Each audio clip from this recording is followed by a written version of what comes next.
Hey, Drew, you killed this shit. Matter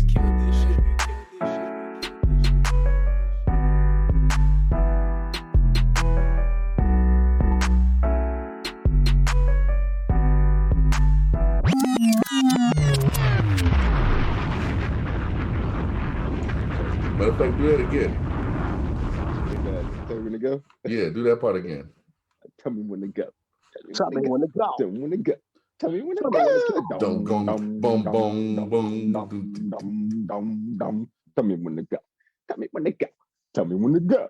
Tell me when to go. Dum. What's up, everybody? You know what time it is. It's Wednesday, and we're back. And it's time to get busy within the Four Corners of Wrestling podcast. Here in your ears on the 613 Faye Productions on YouTube, baby. What's up, y'all? And you know what it is. You know what time it is. Go ahead and hit that like, that share, subscribe, hit them notifications so you know when we dropping a new show. Yeah, man. What's up, fellas? What's up? It's Old School Wednesday. Quavo. What's up, dog? Quabo. We're here, bro. It's old school. We kicking it old school. Yeah, tell me when to go. Tell me when to go. Tell me when to go. Tell me when to go. Dum. Yeah, man. Yeah, man. You all right, baby? How's your week been, man? Whew, it's an amazing week, man. I'm excited. Old school. This was like a breath of fresh air, man. It really was.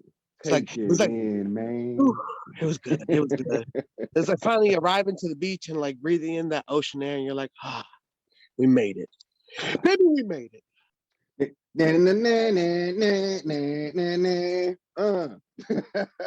Yeah, all right, Quavo. All right. And you know who else we got back, y'all? You know it, man. My man, the multi-man. We'll never know who's gonna pop up because he got more personalities than Mick Foley and Terry Funk combined together. I'm talking about my man out of that gold corner with them diamond studs on it because he's from Hollywood.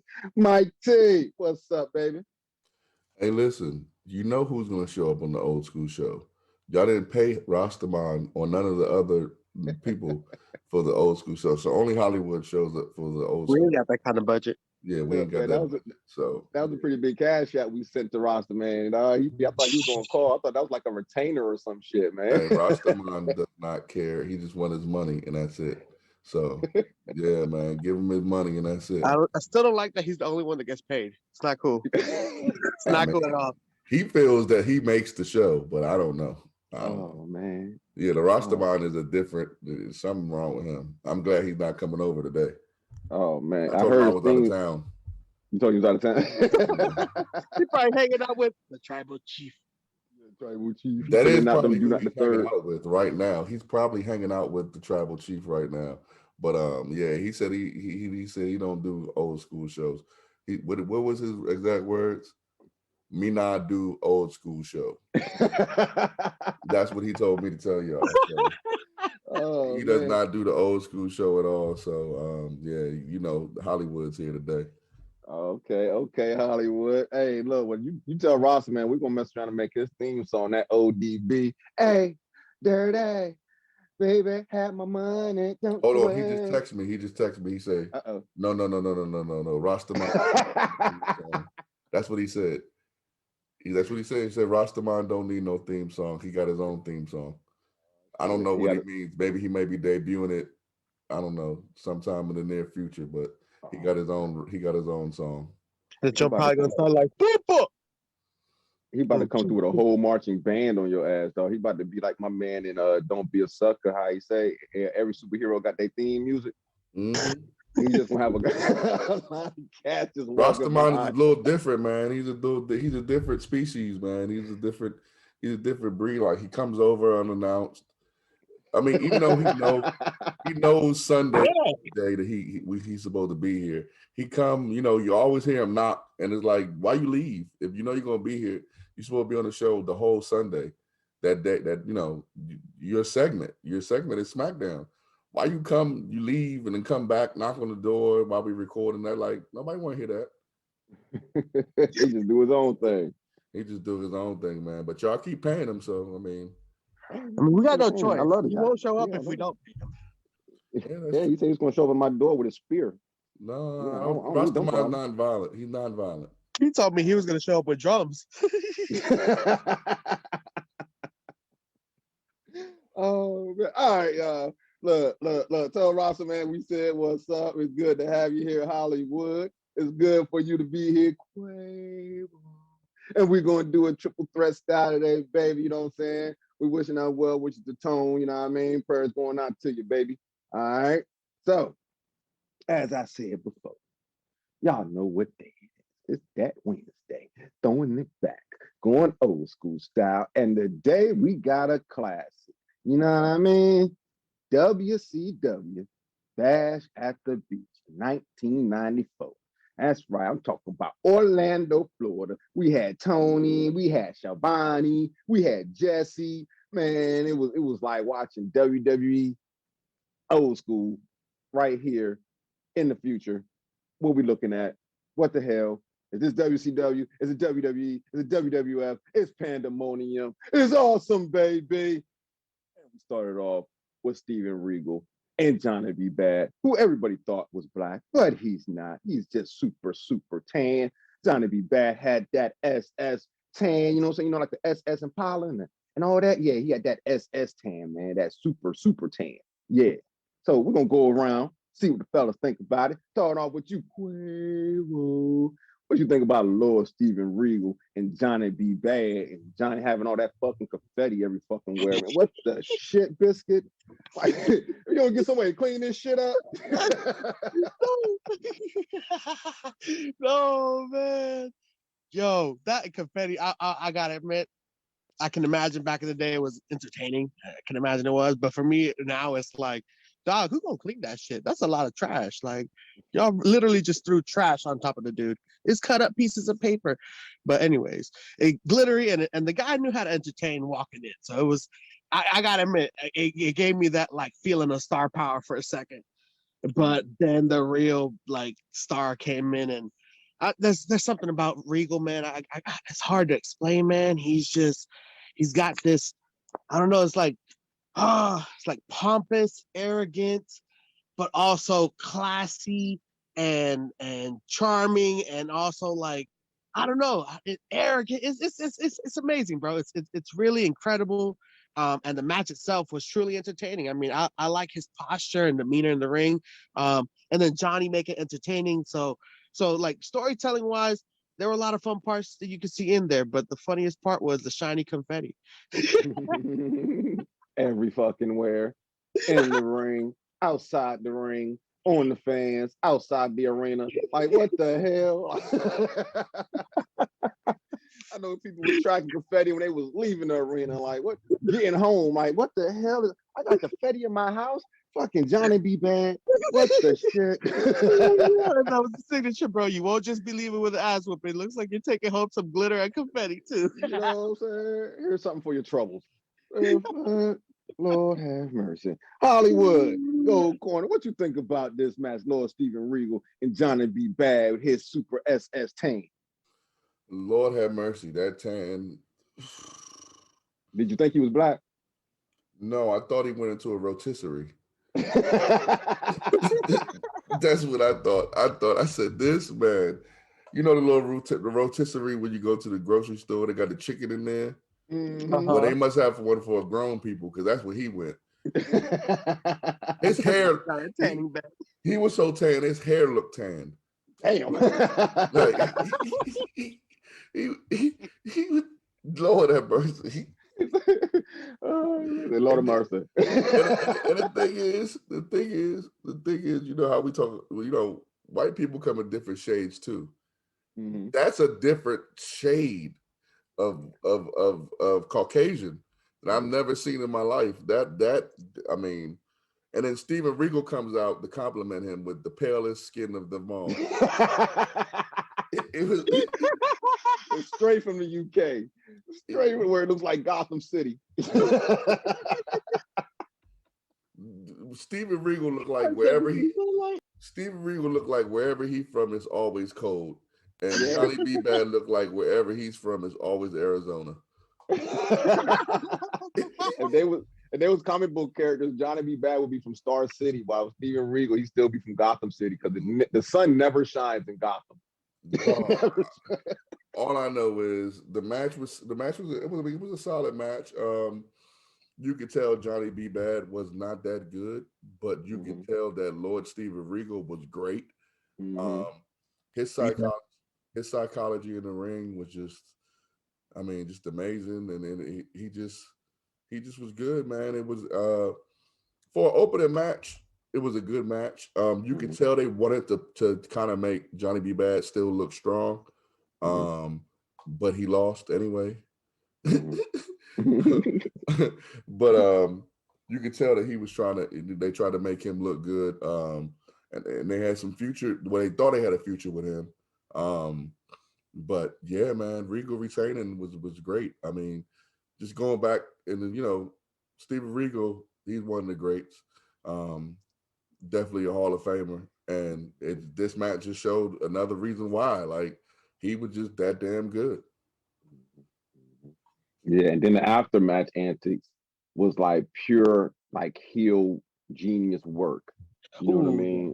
Like comedy. he was, you know what I mean? He did the classic heel joint. You get up in the guy's face, you taunt him, and then when he gets mad and takes his jacket off, you run away like the chicken. You know what I mean? The yellow streak down your back. And to me, nobody did it better than Regal, because even running, he's still talking shit with one hand behind his back. You know what I mean? Just still talking shit. You know what I mean? Straight UK style. So yeah, I enjoyed that match. What would you rate it? Hollywood, what you gonna rate this joint, man? My bad. I was talking. The 6.5. 6.5. Okay. Tell Roster, man, we recorded, man. Tell him leave you alone, man.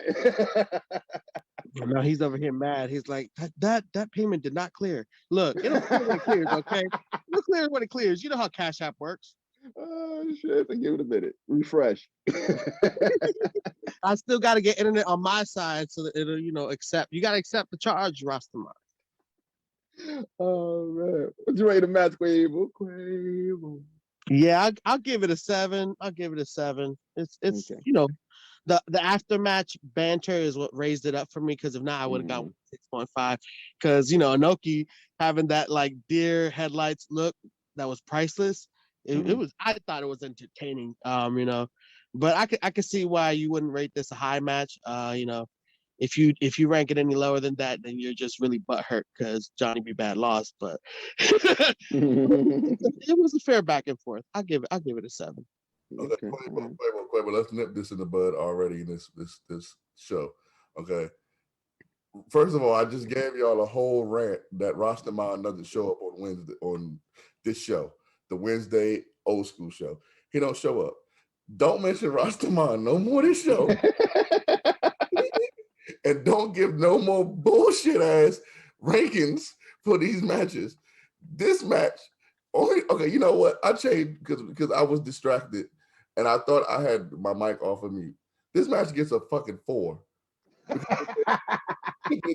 you go. Now, see, that's what I'm talking about. I was going to give it a 4, but Quavo had brought up the after antics. I'm like, you know what? Okay, that's going to raise it up to a 6. No. But the match was like a 4. The match was a 4, and the damn confetti made it. The confetti made it. Put it this way, I would have gave it a 2, but the confetti was so damn impressive that I had to give it a 4. Because that confetti stayed the whole damn pay-per-view. I'm telling you, I know some fans will hold that shit on their shoes. Like, what the fuck? I gotta take my car to the car wash to vacuum it out. Oh my god. Hey, WCW does not believe in vacuum cleaners.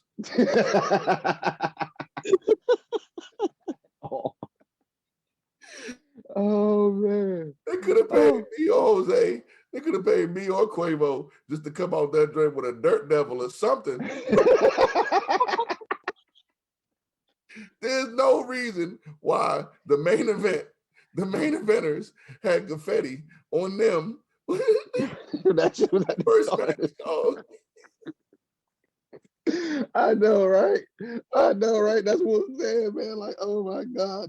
And I think it was either Mean Gene or Jesse that brought that shit up, was like, oh my God, there's still confetti out here. Damn you, Johnny B. Bad. and just to make it another point, there's no reason why we spent 15 minutes on this drink. Go ahead, Marshall. Take over the show, please. Yeah, dude, it was entertaining. It was funny as shit. And your reaction at the end was just fucking worth it. I love it. I love it. All right, y'all. Next segment we had was another WWE or / WWF veteran, Mean Gene.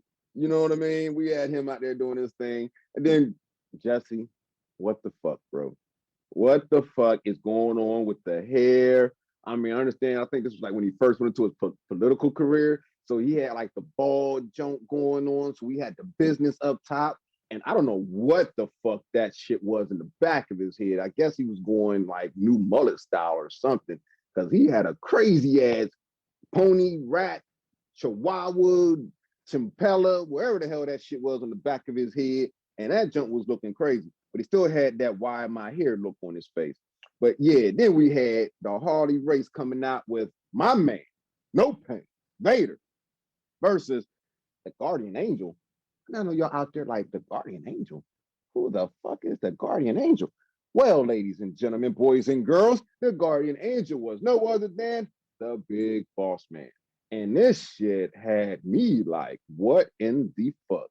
Because I ain't never seen Vader look so weak in my life. You know what I mean? How you looking weak in front of Hank Aaron, Vader?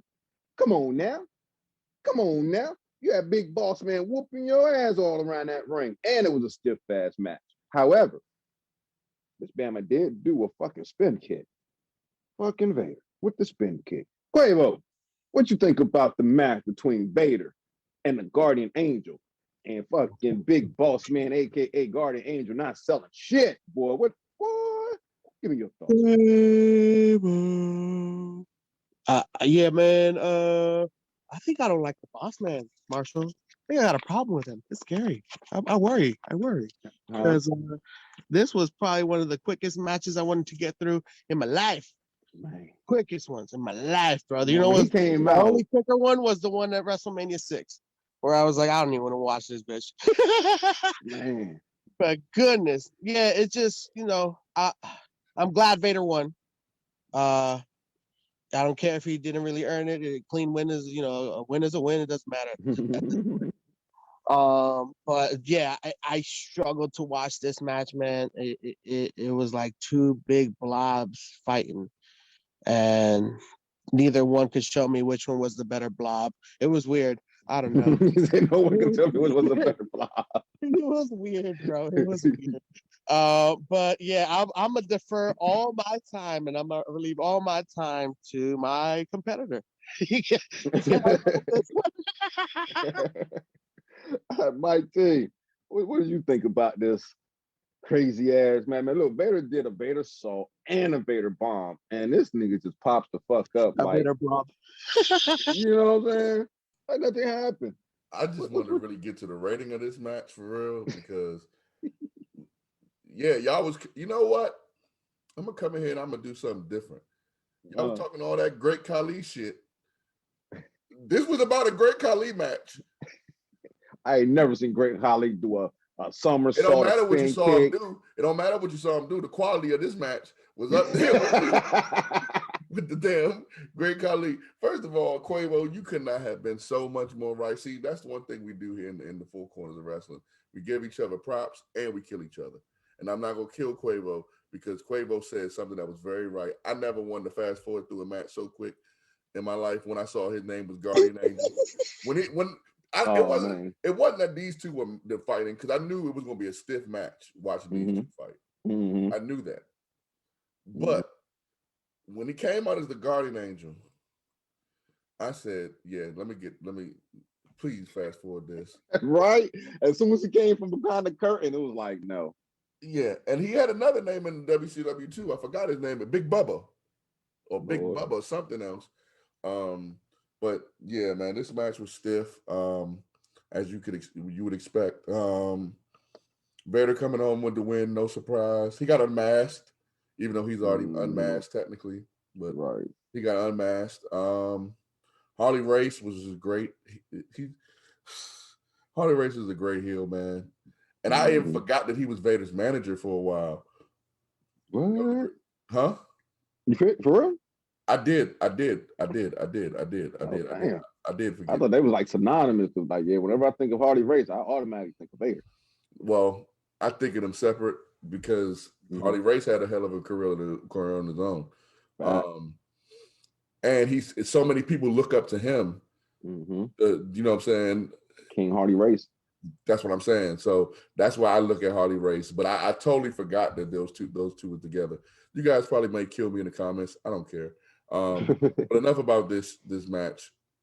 Are you gonna ask me my rating? Sure. What's your rating? 4. Let's have some fun. 4? Okay. Yeah. Okay. More and more in this pay-per-view, I'm starting to see why WCW went out of business. Right. Yep. Like looking at WWE, like the cuts that they made, it's like, okay, we're just gonna go ahead and make our own brand, and boom, that's the beach. Quavo, what's your rating? Quavo. I'm ranking this one a go to sleep. Like, go to sleep during this match. Take a power nap. You'll be back up. The next match will come. You'll be fine. But I'm gonna rate that one. It's a go to sleep. Take a power nap. Do it. Sleep. It's good. This is a GTS. He gave him a GTS. That's funny. All right. So next we had some commercials, I guess you could say wrestling style, because they started talking about the 1-900. Yo, when's the last time that we heard about the call in to the 1-900 such and such and such and such? Talk to your wrestler kids. Make sure you get your parents' permission before making this call. How many kids do you think actually got permission from their parents to make them calls, y'all? That shit was fucking fun. Like that took me back. That took me back. Like, who has a landline now? Like, I think like them things is almost extinct. It's very rare that somebody has a landline in their house now. Everybody's on cell phones now. So to see that shit was like, wow, okay. Then you had Jesse with the why am I here look once again. And then they had it was weird. It got weird. It got really weird. How weird? How weird? It got 2 men versus 1 woman weird. And that's weird. And then you had Jimmy Hart as the ref. That was weird. And then you had some dude that looked like Stevie Richards on the outside with the female, but it was like, is he helping her or no?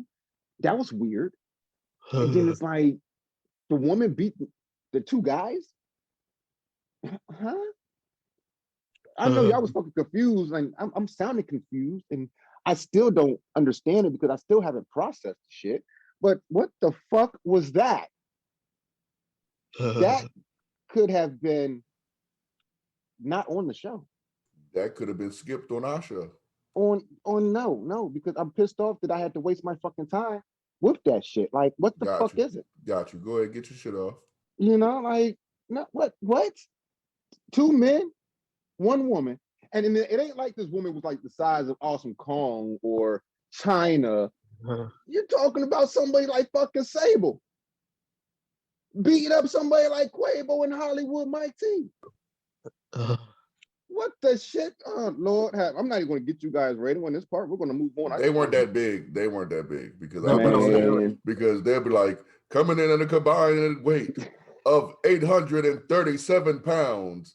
Quavo and Hollywood Mike T. So it wasn't no combined weight of 800 pounds, but I get what you're saying though. Man, we would be me and Quavo be the new national disasters. The colossal connections. I'm y'all manager, baby. I'm y'all manager. And if you throw Jay Will in there, we can make him visitor. Oh shit! And I'm still y'all manager. We get it in, baby. We get it in. Oh man, we ready to call in. Is Colin getting the megaphone or something like that? Or we leaving him outside? We don't need Ricochet. Who needs Ricochet? Right? My fucking Ricochet. What is he gonna do for us? What is he gonna do? Our resident superhero. Man, Colin will take a super kick and be sleep for real. Oh, the mid. Oh shit, GTS to Colin. hey, folks, real talk. That segment that we had right there was better than that fucking match on the fucking Bash at the Beach. All right, that fucking 2-on-1 versus. Oh my fucking God. Okay, so next we had Terry Funk and Bunkhouse. Okay, so Terry Funk. How many personalities this guy have, man? Who had the most personalities? Him or Cactus Jack, dude? Like, I feel like every time I'm seeing Terry Funk, he's a different dude. You know what I'm saying? Like, fuck Like a Mike different T. dude, but the same dude, but still a different dude. You know what I'm saying? I'm a dude playing a dude disguised as another dude. What the fuck? Like, yeah, Mike T. Got some competition. There we go. All right. So we had Terry Funk and Bunkhouse Buck versus Dustin Rhodes. This one, he was the natural. Versus, I mean, not versus, but teamed up with the Enforcer. Shit, you might as well say Anderson. versus. I know, right? You're too late now. You got cat's out of the bag now. Yeah, because R damn so third on Dustin, boy. Hey, that was a mean ass DDT he gave him too, man. So Mike T, I'm gonna go to you first on this part, man. What you think about the Terry Funk with his multiple personality as Bunkhouse Buck versus, and Arn Anderson versus Dustin Rhodes? What you think? Well, first I'm gonna say I have no competition. Not that I'm the competition, but Terry Funk is a way better wrestler than I am as a podcaster. So I'm gonna give my flowers to Terry Funk. Shouts out to him. Dustin, great. I mean, Dustin has this match showed you why he lasted so long. Why he's lasted so long in wrestling. He's a professional. I mean, he worked pretty much the whole damn match. Actually, he worked the whole match. The whole match, yeah. The whole match. Terry and Bunkhouse, whew, man, you talk about stiff. The Funks versus the Rhodes is like the announcers kept, putting out there. It is a rivalry, and you can tell that even though it was professional and nobody probably took anything personal, these guys knew how to tell a story. Like, we whooped your daddy, we're gonna whoop you too. Right. Pretty much. Straight like that. Your punk ass daddy better not come out here. He gonna catch these hands. Arn Anderson, I watched this, I watched Arn Anderson turn twice. I watched it, watched the pay-per-view, and then I rewound it, rewounded it or whatever the word is. And I watched it again. The first time I said, damn, I wish he would have sold that hot tag a little bit more. But then again, I watched it again. I said, yep, but that's Arn Anderson. This is what you expect him to do. As soon as he get in the ring, boom. But good solid match. What you expect from these veterans and, the young guy. But yeah, Dustin shone this match. He was good. He was doing his thing, man. Shouts out to Dustin. Usually I would say Vince named him Gold Dust. I'm going to call him Gold Dust. But the natural was nice. Nice. Was this like your actual, what was your favorite version of Dustin? Was it this one right here, the natural? Not even a question, Gold Dust. Gold Dust all the time. Not even a question. And that's how good he is, because this is a different style of him. He wasn't doing this when he was Gold Dust. So, that just shows you how good of a professional he is. He can adjust to different styles and maneuver and put on a great match. So, yeah, shouts out to him. Shouts out to this match, to everybody that was involved in this match. It was a good match. Okay. Quavo. Get your thoughts on the Terry Funk, Bunkhouse Buck, and Arn Anderson versus Dustin Rhodes. Quavo. Yeah, this was a really good match to watch. I won't lie. I I don't want to add too much because it's going to sound like an echo chamber, but it really was truly a good way to see Dustin in his like pure natural form and storytelling the entire match. Like he did work the entire match. And yeah, it was literally Dustin versus everybody at the end. So kudos to you, Dustin, for making all of that shit super entertaining. And Arn, the after match conversation where where he's on camera cutting that promo, getting poured on by the freaking beers and the champagne. I thought it was I thought it was hilarious. The kind of stuff that old school made it look entertaining, where nowadays in the new school, there's a way and a classic way of doing it where it's entertaining and funny. And I felt like that was a really cool way of catching the natural essence of it. So seeing that and seeing that throughout the entire match and then seeing it after the match and finding it comical, I thought it was enjoyable. Okay. Quavo started sounding like a little robot there at the end, but I got what you were saying, babe. I got what you were saying. All right. So what we gonna rate this match, fellas? Quavo, let's start with you. What you gonna rate this match, man? I'll give this a 7. 7? All right. Hollywood, what you gonna rate this thing, man? I hate to agree with Quavo. On location. Got it. Yeah, I'm gonna give it a 7 too. I'm gonna give it a 7. Okay. Yeah, definitely a 7. I'll give it 7.5. You know what I'm saying? Like, yeah, Dustin did put in that work. It was great. You know what I'm saying? Dropping elbows, dropping bows on them, bitch. You know what I'm saying? Do your thing, baby. All right. So next we had a little promo with Ric Flair, and that's when he had Sensational Sherry, another WWF person, you know what I'm saying, on his arm and talking smack like only Ric Flair can do. The Nature Boy, baby. Woo! Jay Will, I hear you, baby. But getting ready for the matches. Next we had Steamboat, Ricky the Dragon versus Stunning Steve Austin. That's right, Stunning Steve Austin. Not Stone Cold, but Stunning Steve Austin. This before Stone Cold came to be, y'all. That's right. My man was from Hollywood. He wasn't from Austin, Texas. My man was from Hollywood, out there for where Mike T from. You know what I'm saying? So I'm pretty sure they was out there back in the day where, I don't know, Mike T ain't that damn old. But you know what I'm saying? I'm pretty sure they probably crossed paths, threw back a couple of beers, you know what I'm saying? But this match here, man, all I can say is Ricky Steamboat was one of my guys. Stunning Steve Austin, when he was Stunning Steve Austin, was still one of my guys because nobody, in my opinion, and I was a young type, worked the mic better than him. And there was a lot of guys that could work the mic, but Stunning Steve Austin was always like entertaining. I loved his heel factor. I mean, on the back of his trunks, he had Dragon Slayer.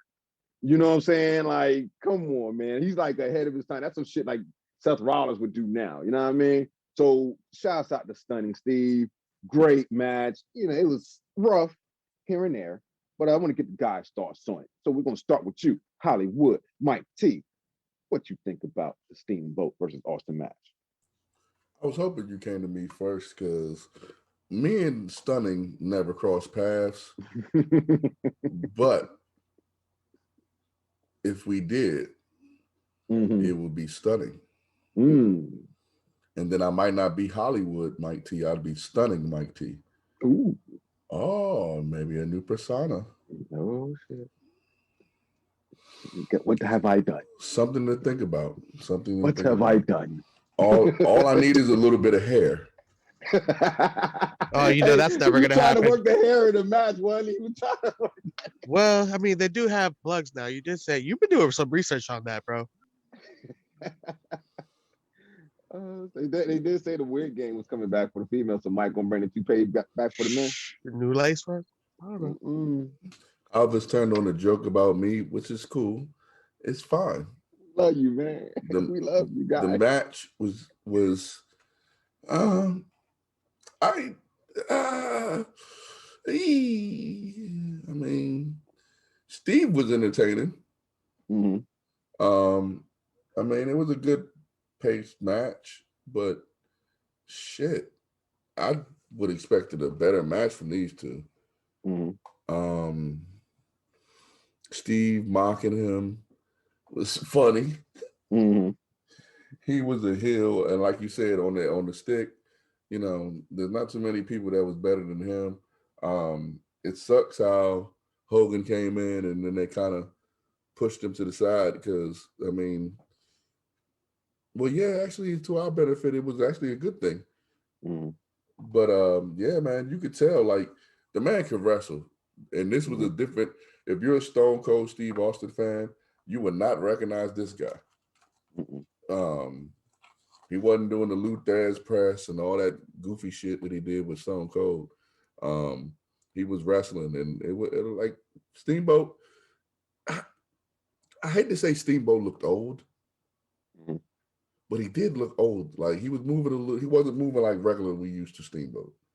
Mm-hmm. So it was a decent affair. Steve Austin with the win in the end. Mm-hmm. Okay. Okay. Quavo. What was your thoughts on this match? Quavo. Oh my God, there's this one point. Ricky Dote! Ricky Dote! Oh my gosh. Oh my gosh. That moment had me truly like enjoying Stunning Steve. Sold that shit hilariously, getting caught in the ropes and just, no, Ricky, don't! Ricky, don't! Fucking hilarious. Oh my gosh. Dragon Killer on his ass. Hilarious. Come on now, that shit. You know, the little things that subtle things that we see shows how engaged a wrestler is into a match and how they pull shit off, and you know, it's just funny.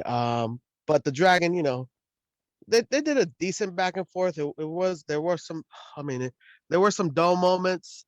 Um, but like Hollywood said, this is not the conventional way of how people would normally see Stone Cold Steve Austin. This is Stunning Steve. So seeing that, and then seeing the little funny things like, you know, the trick knee that we still know, you know, that we still know, and we still get a good laugh out of it. But yeah, I enjoyed it. You know, he retained his title. I will say this though, yeah, Ricky, that I think might have been the moment where it was quite obvious and apparent to everybody that you were slowing down. You know, and you know, it is what it is. But yeah, it was enjoyable to match. It was, you know, enjoyable to watch. It was okay. Okay. Okay. What you want to rate this match? I'll give it a 6. I'll give it a 6. 6. And Hollywood, what are you going to rate? Only because of the Ricky Dote. Ricky Dote. All right. Hollywood, what about you? Yeah, I'm gonna go ahead with Quavo 6. 6. And we'll come back. We'll come back. I know looking at the arena, I was like, damn, they practicing social distancing at that point, in that joint. You know what I'm saying? I guess, I don't know, people going to the bathroom or some shit like that. I don't know. But next, after that match, we had Pretty Wonderful coming out. I'm talking about Paul Roma and Paul Orndorff. We had the two Pauls out there versus Cactus Jack and Kevin Sullivan. I mean, him and his brother looked like they could have been fucking Hulk Hogan's brothers. You know what I'm saying? Like, shit, they could have put them up for a trio. You know what I'm saying? Like, if they were to replace Cactus Jack with Hulk Hogan in the joint, it would have been like, oh, what the fuck? Who's who type shit. Not really, but you'd have been like, okay, yeah, they're related. Hulk Hogan probably like the middle baby. Hulk Hogan, matter of fact, could have been like, yeah, the young one. You know what I'm saying? And then the other one, he could have been like the middle one. And then Kevin Sullivan, because he's all short and shit, it makes sense he'd be like the older brother. You know what I mean? Because I I throw think you I think off you and might be shit. overthinking it. I think you might You be know what I'm overthinking saying? it. But I hear you though. I hear you. I'm just saying, man. I'm like, what the fuck?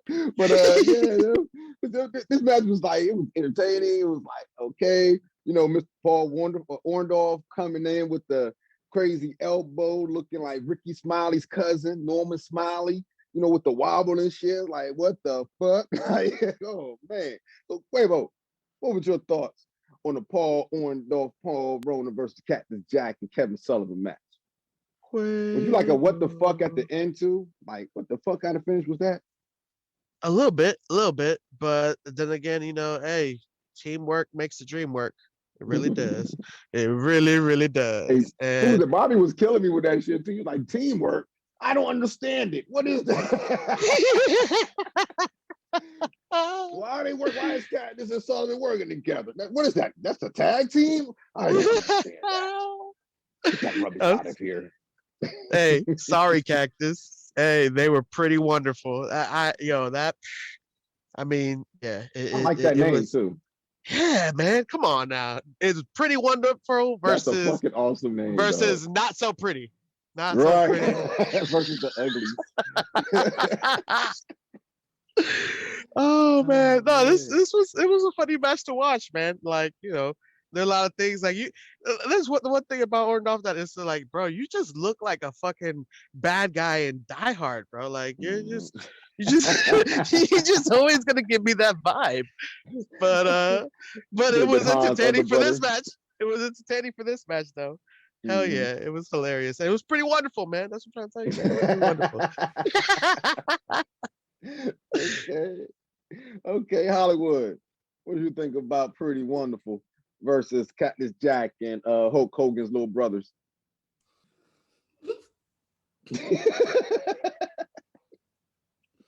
Y'all disrespectful, man. Hey, we like to have fun here on In the Four Corners of Wrestling, airing on podcast on the 613 Faye production. Yo, I mean, Cactus Jack. It's Cactus Jack. Mm-hmm. Bang. Bang bang. Paul Orndorff. I mean, it was a good back and forth pace match. They did look like twins. Right? Like that Danny DeVito Arnold Schwarzenegger movie, dog. Like that's what I think of when I see them, dog. Like I couldn't almost take this match serious for a second, for real. I was like, what is going on? But it was a good match. It was a solid match. I mean, I don't really have too much to say. I didn't have too much in my notes about this match. So it was interesting to see Paul Orndorff wrestling somebody other than Hulk Hogan. Yeah. Okay. Yeah, I was looking at you know me, y'all know me. I like the little things, you know what I'm saying? So, I'm looking at the match, and just like little things that's going on. Like I seen a whole bunch of people looking like Paul Heyman out there. You know what I'm saying? Like, okay, we're inside and y'all got on shades. So I know you can't really see the match that good. And then you got the ponytails and you got the fucking blazers on. Like, okay. Only thing that was missing was like fucking cell phones, man. Like, damn. All right. Mike T, what you gonna rate this match, man? 6. 6. All right. Quavo, what about you? I'm gonna give it a 5, actually. 5. Okay.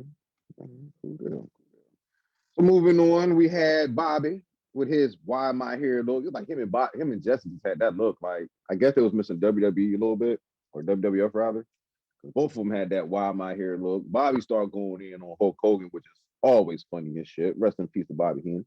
But Bobby's just great out there on commentary. I missed him being out there just trashing Hogan, and man, nobody could give it better. And I still remember when Hogan turned and Bobby was the first one to be like, I told you so. Nobody know him better than me. I know he wasn't shit. Like, that was hilarious. So after that, we had the main event. And this match shocked me. I ain't gonna sit here and hold you. Mike T, thank you for putting me on. But yeah, we had a young Shaq, y'all. Young Shaquille O'Neal. I believe this was when he was with the Orlando Magic. Yeah, my name is Shaq Diesel. I'm with Orlando Magic. I'm playing with Penny Hardaway. I haven't started playing with Kobe yet, one of the greatest, but I'm here in Orlando. I thank you for being here. And he was in the corner with Hogan. We had Mr. T come out. Mr. T. I pity that. Mike T's favorite actor, Mr. T. Quavo's role model, Mr. T. Out there with Hulk Hogan. Everybody's popping their vitamins, saying their prayers, getting ready for Thunder in Paradise. Afterwards, they're going to watch the 18, and it's just going to be a great day. We're going to pop on Rocky 3, and it's going to be fucking awesome, baby. But yeah, Hogan with Mr. T versus the Nature Boy. Woo! Ric Flair, daddy. with Scary Sherry in his corner. And man, they got it in, boy. Man, tell me about yourself, Mike. Tell me about this match, man. This don't shock me. And you hit it right on the head. And I'm gonna let you go ahead and have this time, man. What you think about this match? I mean, love him or hate him, I try to tell y'all Hogan can wrestle. I try to tell y'all Hogan can wrestle. I was shocked. I mean, I will say that he looked a little gassed a couple times because he hadn't wrestled in a while. But man, I mean, it was a good match. It was a good match. Now, one thing I will say that I wish that would have happened, I wish this match would have happened in like 1990 or 91 when Hogan probably was at his peak. But this was a good match, man. Ric Flair, put it this way. If you were a Hogan doubter or a Ric Flair doubter and you watch this match and you're still a doubter, you're a hater.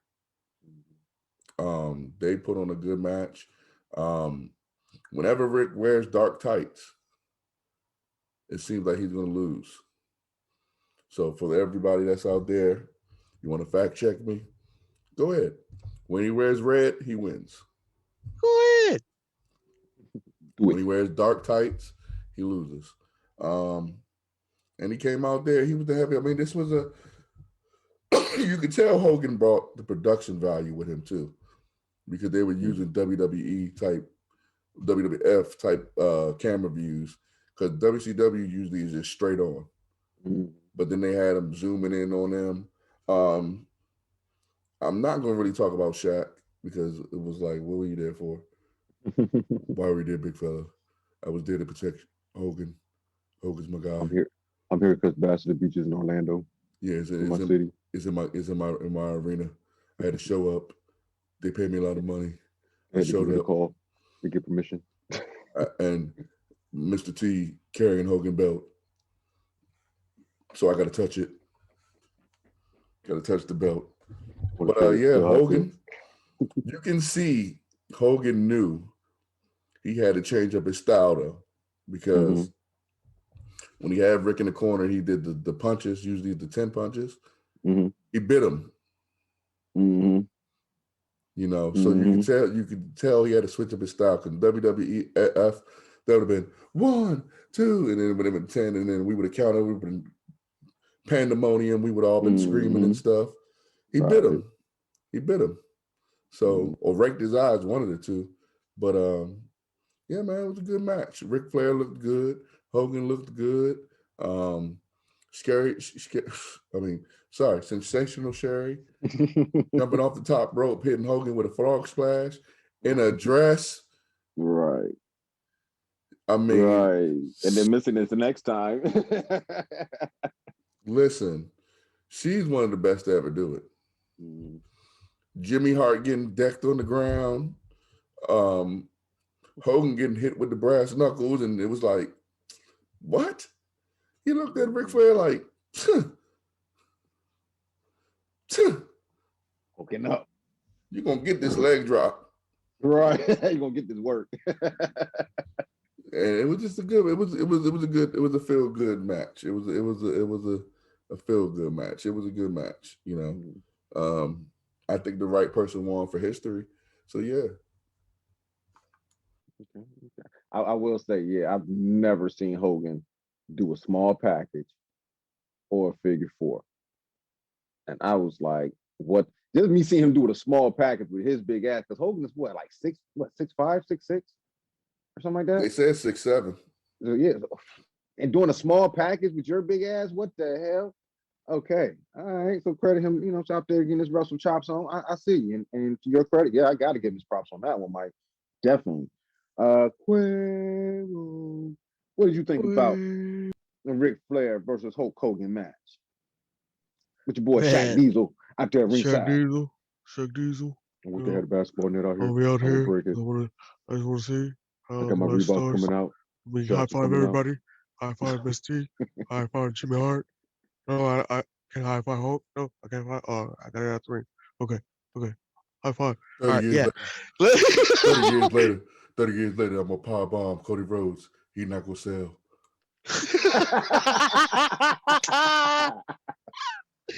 Oh man.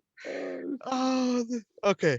Back to the match. Yo, this match definitely had star elements to it. I mean, the fact that you got Bruce Buffer right there alone should let you know this is gonna be worth watching. It's gonna be worth Won't watching. catch me, baby. But like Bobby said, bro, this is a fluke. But it was a beautiful fluke from start to finish. I won't lie. It was a beautiful fucking fluke from start to finish. Bobby did say that in the beginning. He was like, "Yeah, I'm gonna call it right now. If Hogan wins, From the jet, bro." And I was like, "Yep, you called it, bro. You called it." Oh man. Oh my goodness. But Flair, I gotta admit, man, he's for me, he's one of the most hilarious sellers to watch in wrestling. Because he not only does he do enough, but he also pushed it just a little bit overboard. So there are moments where you're like, all right, you didn't have to do that, but I'm glad you did. But the work that they did in this match though was definitely entertaining. Sherry getting involved too added a lot of like enjoyable parts that you are not gonna get. I mean, she damn near first of all she took out the ref, then she took out Jimmy, then she tries to go and damn near take out Hogan. It was like she was fighting for Rick. So for me, it was entertaining, And then of course, Rick being the dirtiest player in the game with the brass knucks. It's like, come on, like all of this anticipation, and of course, Bobby would have called it from a mile away. This shit was a fluke. The bald eagle was gonna win, and it was a good pop. It was a good pop at the end. Mr. T, Shaq going in there, after the match. I know why Shaq was there. He had to hold up Hogan's hand while Hogan was like lost with all the stars. Like he looked glazed over, bro. All I know is that it was entertaining. That there's this component that they do after the match that they don't do now, and I wish Peacock would hear this and probably do it. They're never going to do that, and maybe the network probably never bring this back, but then maybe they will. Who knows? But that interview afterwards, where he's just walking the entire arena to go all the way to the freaking parking lot just to have an interview with me, Gene, I thought that was hilarious. It was enjoyable to see that, and it was just like, okay, great job, Bald Eagle. You're looking fresh. You're winning. You got your title back, and now people know like you can beat the man. You got it. You got it. So it had me laughing. But that club though, bro, Sherry, props to you, love. Props to you, because you took that hit like a champ. And Hogan, you've reached, bro. You reached as far, bro. You could have gotten at least a little closer, dog, if you're gonna make it believable, dog. But that shit, yeah, it just little things in there that I was like, you know what? I'm gonna let it slide because it already happened. I can't cry over spilled milk. But you know, like there was moments where I was like, tap, Hulk, just tap, and the figure four, just tap, bro. But I know you're not gonna tap. But it was good to watch either way. What a guan, people? Nah, get the hell out of here. What the hell? Where's my refund? Let me call Cash App right now. What the hell? I'm only here for a couple of seconds, man. Quabo, I heard you talk about they need to bring back, because you at WWE hate everything, they need to bring back the post-match interviews. You didn't see my tribal chief? You didn't see his post-interview? Acknowledge him. The whole arena. He did walk the whole arena. What the bum McLeod you talking about? He walked the whole bum McLeod arena. It's his arena. It was his arena, Raymond James Stadium. Rastaman gone. What the fuck? Mike T, we need you to put the lock on the door, man. Oh man, we love you, Rastaman. Oh man. So what's you gonna rate the match, Quavo? I'll give it an 8. 8? Okay. Begrudgingly, I'll give it an 8. Mike T. Shit. 8.3. 8.3. Oh shit, he gave it a Google rating. All right. That came to the end of the pay-per-view right there. Like Quavo said, Hogan was going out, got interviewed by Mean Gene. And yeah, this whole thing, like I said, looked like a WWE reunion, man. WWF reunion. To your credit, Mike T, like everybody that was on this pay-per-view either I went to WWE or in the future went to WWE, former or going. So that being said, what would you guys rate the entire pay-per-view? Mike T, what would you rate the entire pay-per-view? 1 to 10. It's 6.5. 6.5. Okay. Quavo. 7.3. So give it a Google rating. Okay. Give it a 7. Yeah, decent. Like I said, just like watching a WWF event, which is why you can catch it on Peacock on the WWE app. All right. But in this pay-per-view, I want to highlight a match, guys. I want you guys to give me your true thoughts, knowing what we know now about these individuals. And it was an entertaining match. You guys didn't give it that high of a rating. I believe you guys gave it a 6 apiece. But the Ricky the Dragon Steamboat and Stunning Steve Austin match. Would you guys consider this a classic? I mean, there were a big botch in this thing. Big botch. Like y'all said, Steamboat was looking winded. I think he had Austin an arm bar for shit. What, 15 fucking minutes? Like, that slap on the shoulder blade must be some crucial shit. But what do you guys think? Was this a classic match? Would this qualify as a classic match? Knowing our love for Stone Cold now, and as you said, Mike, to your credit, those of you who are Stone Cold Steve Austin fans, if you've never seen him in this Stunning Steve Austin persona, I highly, highly advise that you do so, because this was great work before you got the bald-headed rattlesnake. You know what I mean? Check out the man from Hollywood. So what would you think, Mike T? This match a classic or what?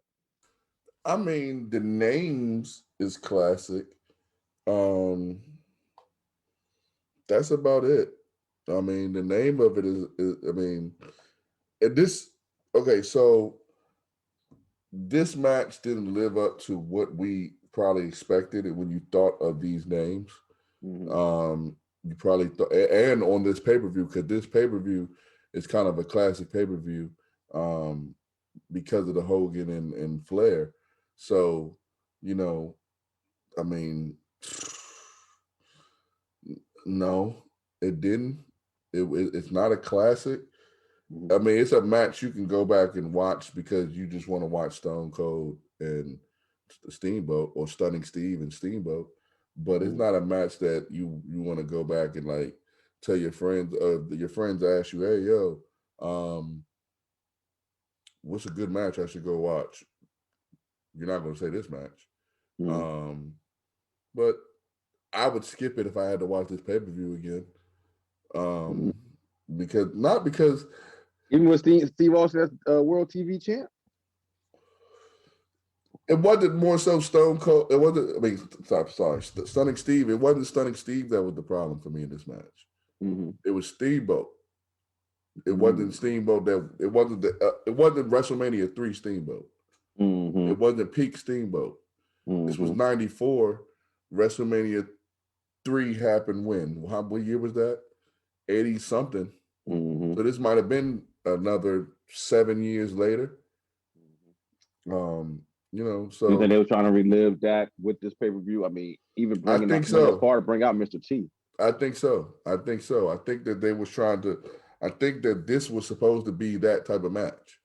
It was supposed to be that Steamboat Macho Man match where they stole the show, and I mean, they didn't steal the show.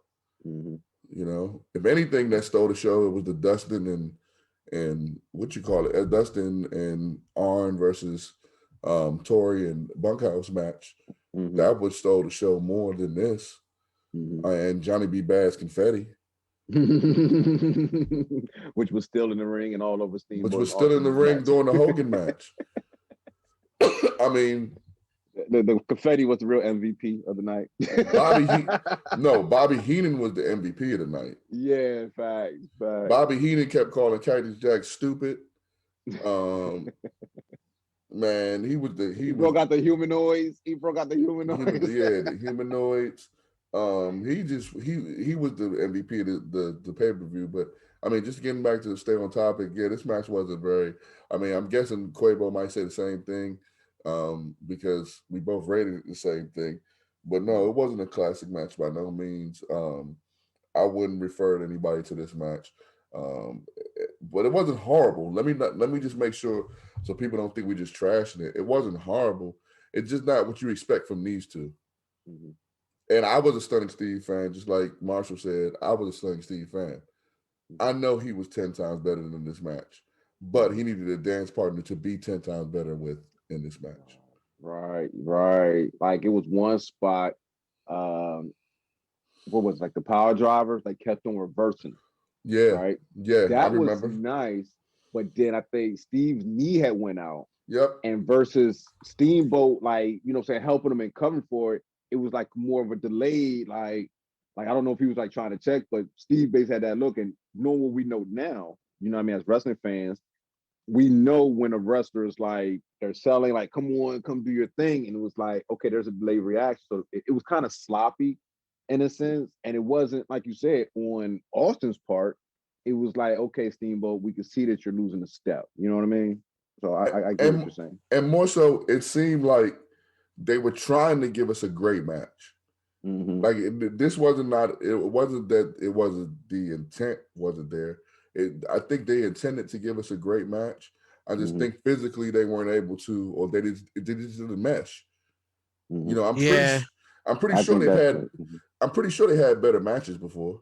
Mm-hmm. At house shows or just maybe another pay per view, or we can look it up and see if there was another match they might have had that was better than this one. But it just seemed like they just didn't mesh, and it seemed like on Steamboat's part, it was just more so him than it was Steve. But it seemed like Steve could have, if you'd have put him in there with Rick Rude, this match would have been a 10. Mm-hmm. But he worked with what he got. So yeah. Yeah, because Austin was pandering to the crowd like shit, which was hilarious, man. Quavo, what you think, man? Like, did you do you feel like was a classic? You know what I mean? With the two big names that's in this match, Steamboat being a Hall of Famer. I believe Austin has been inducted to Hall of Fame. Um, what do you think? This a classic? I actually, 100% agree with Hollywood here on this scenario. Like the names are classics. Um Stunning. I'll be honest with you, I didn't like him with the hair. I'm glad he shaved it off. He's trying to uh, work it like he had long hair, though. I tell you what. and now it's like short hair, bro. Just shave it all off, bro. It's starting to show. But either way, like I enjoyed the match, but at the same time, you can tell like it's forced. It's just like they're trying to force it to be a great match to Mm, have pop. And it's just like maybe it's I don't know. I think they're just mismatched, like he said. Like maybe it's just the two components together they don't mesh well. mm, The way that Steve landed on his knee, and then the way that Ricky reacted to it, it's just like you're you've been in this business for a while now, so I can imagine that you will have those moments where it's real concern. Um, mm, but at the same time, you gotta cover it up because then work rate wise, there's that low moment, and now we're like really like, what the fuck is going on? And there's too many what the fuck moments. But it was good seeing Steve with both legs running normal and whatnot. mm-hmm. The pace, Going leapfrogs, yeah, multiple leapfrogs. like speed, like all of it was there. Like like I said, bro, there were moments where you definitely had entertaining moments where you're like, freaking dope. And you will get that laugh. You will always get that Ricky guaranteed laugh. down. Freaking dope, freaking dope, freaking dope. But at the same time, a classic caliber, this was like for the stage that it was on and for the what we got out of it, it looked like they were trying to force magic when it should have been fluid. And that's what you see in this match. It's just not fluid. It looks like it's worked, and maybe it's because of both of their styles, or maybe just because of the two people. Like maybe they're just not matched properly. Maybe if this had been Ravishing versus Stunning, we would have gotten something different. And that's speculation. So I would love to see what they think in the chat. Put in the comment. Let us know what y'all think. Yeah, was this a classic to y'all or what? You know what I mean? I enjoyed it. You know, like it was certain parts that uh fell flat for me. Like I said, that arm bar for Steamboat, that really Yeah. drug it out for me. You know what I mean? I think if you take that out, really honest, if you just take that out, to me, you keep in more action because it's like after that 15-minute armbar, the action picked back up. And I think it was either Bobby or Jesse that made the point that Steamboat likes to drag his matches out to try to show his conditioning.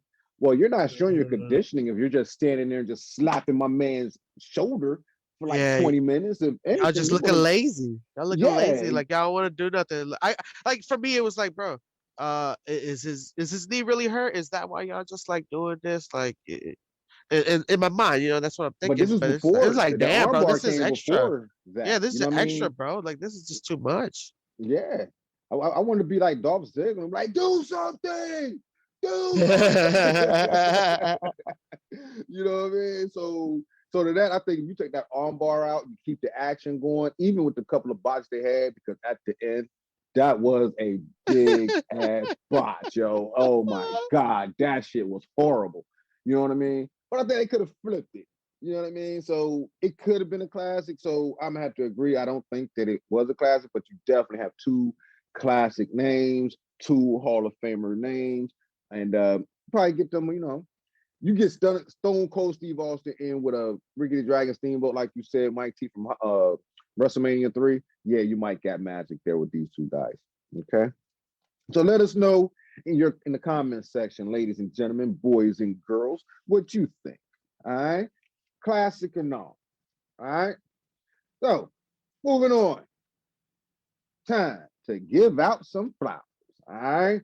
And we're gonna cover this young man. All right. We talked about him earlier. This man got a hell of a record. You know what I'm saying? Started late though. Started 1993.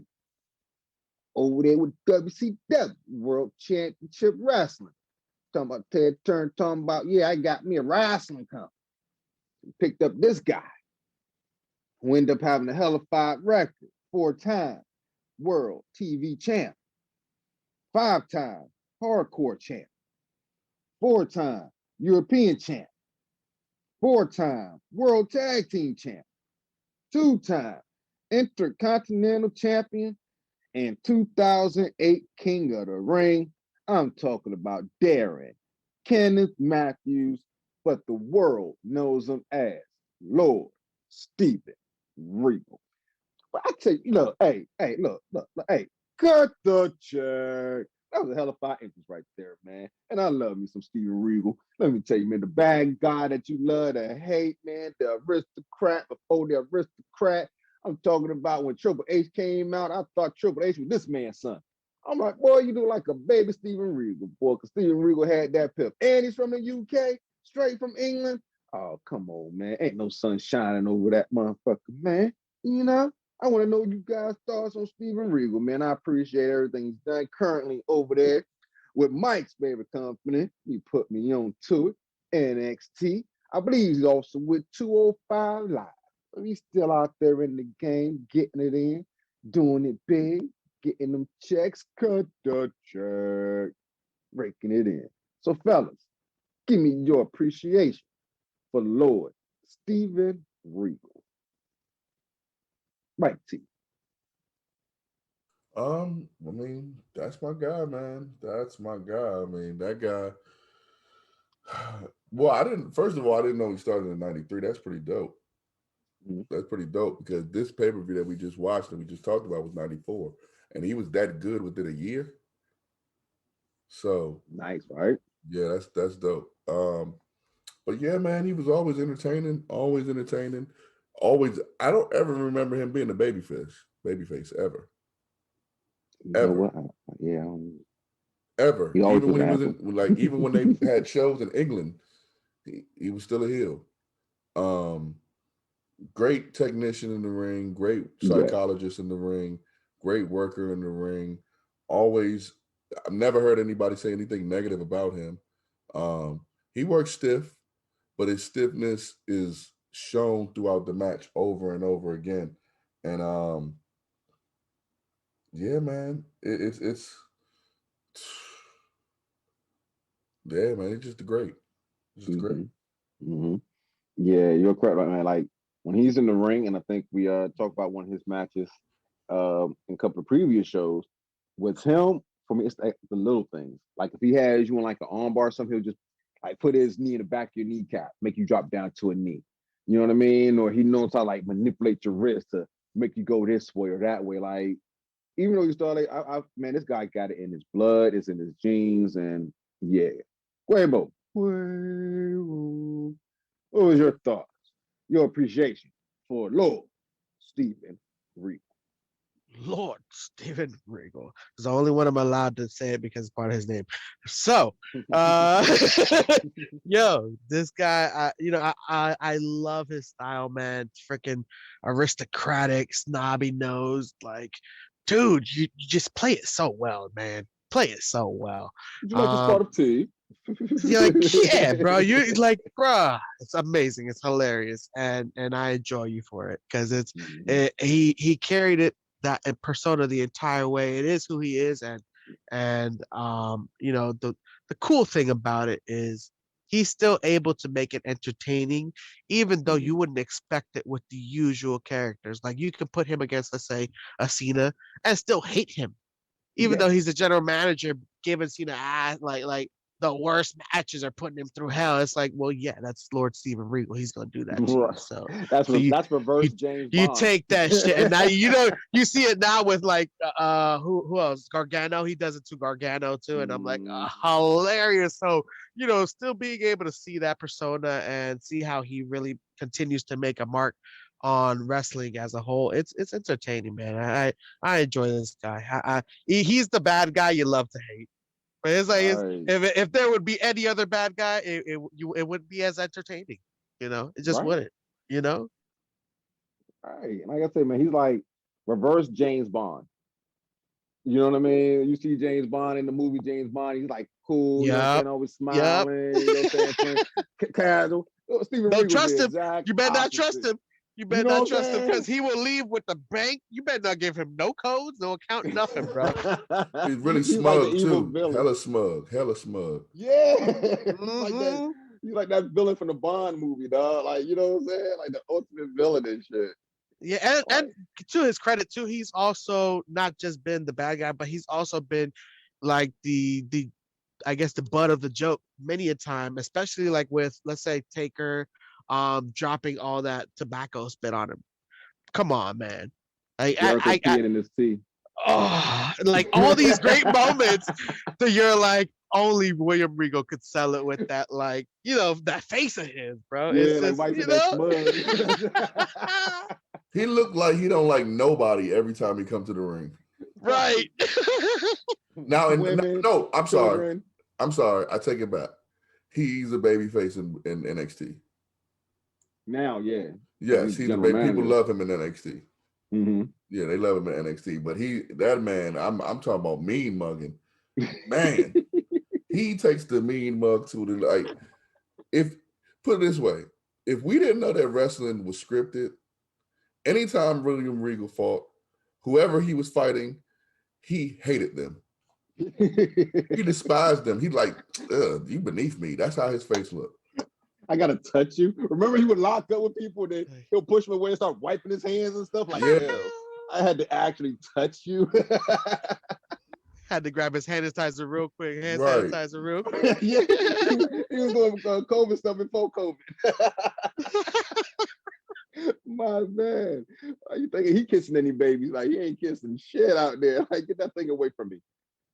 Then he just don't ask me for no damn autograph. Plus the yuck mouth teeth, bro. He's been rocking them bitches forever and still doing it with style, bro. I appreciate him for that. He's from England. You know they got no It's dental what they plan in do. England. It's what they do. They're doing exactly what they're supposed to do. Hey, we got love for our fans in England, though, man. Don't take it to heart. You know what I'm saying? In the four corners of wrestling, in your ear, baby. We love you, man. Well, you know, Steve Regal, yeah, man. Just awesome. The bad guy that you love to hate. Any final thoughts from you fellas on Lord Steven Regal, Mike T? Man, you get your flowers, man. I'm pretty sure you're not in the Hall of Fame because you have said no, because you're still actively working for WWE. So I feel as though that's probably why that you haven't been put in the Hall of Fame. I know there's no debate about if you should be in the Hall of Fame or not.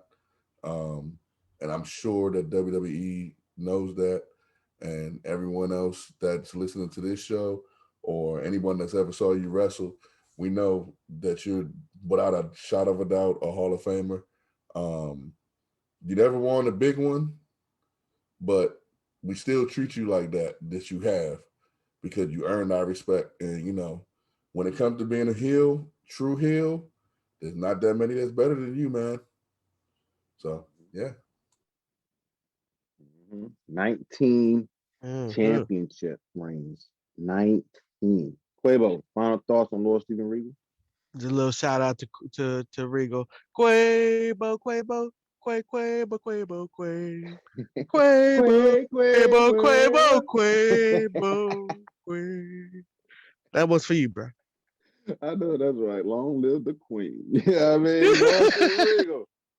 We appreciate you, brother. You know what I'm saying? We appreciate you, dog. I always wanted to say that. Long live the queen.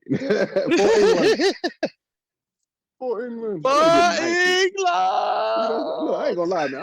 I want to get knighted. You know what I'm Hey, saying? I always thought that that'd be was some cool. cool That'd be shit, pretty man. cool. I think we could do it. Yeah, It might yeah. happen. Have Lord Steven Regal. It should happen. That'd be dope. When they be like, who do you want knighting you? I want Lord Steven Regal knighting me. That's who I want. Get the Lord Steven Regal in here. Smug face and all. Get his ass in here. That's what I'm talking. So yes, Lord Steven Regal, we appreciate you. My man, my man. All right, all right. All right. So next, we're gonna talk about another gentleman. And where are they now? And this guy here, I ain't gonna lie, man. I like this guy too. Another guy I love to hate. Man, didn't have the championship run that Lord Steven Regal had, but still in all a great, great entertaining guy, great wrestler. Just man, it's so much I can say about this guy, but I'm not, because I'm gonna let my guys tell me and tell you what they think about this man. All right, we saw him earlier in the pay-per-view.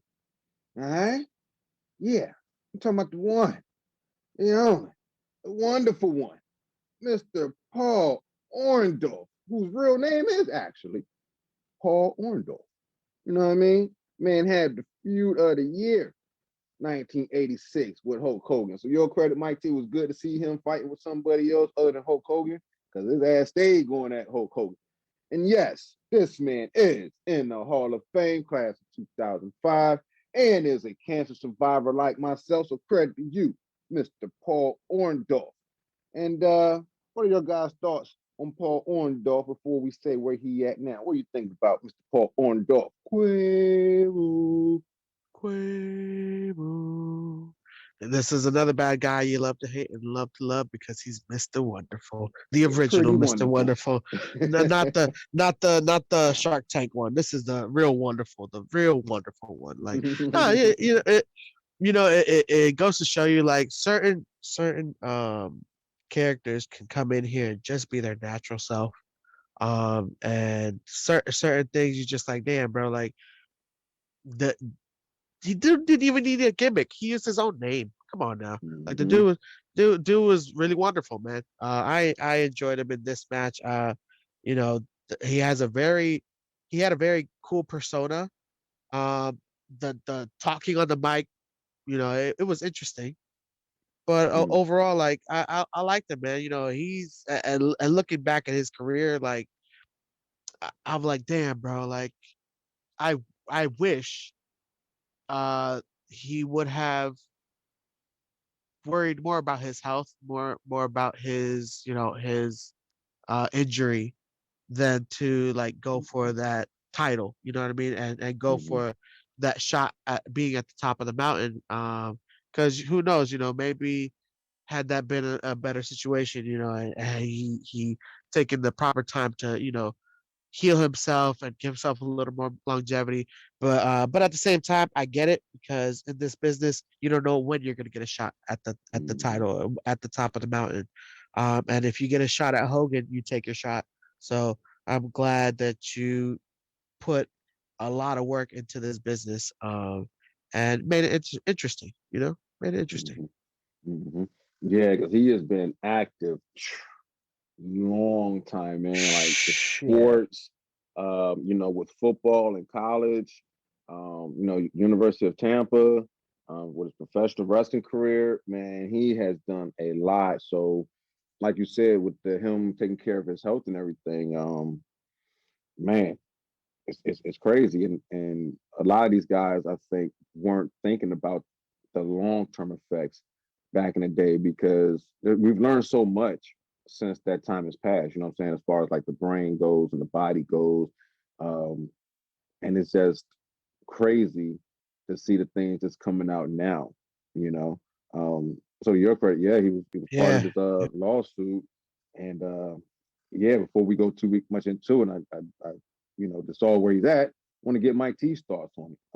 Mike T, what are your thoughts on Mr. Wonderful Paul Orndorff? Pretty wonderful, Wonderful. He's Mr. Wonderful. my Hey, man.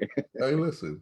Paul Orndorff is doing great. Y'all didn't see him at that Legends Night that time when they was doing the thing for Hogan and he got a kiss by the Divas.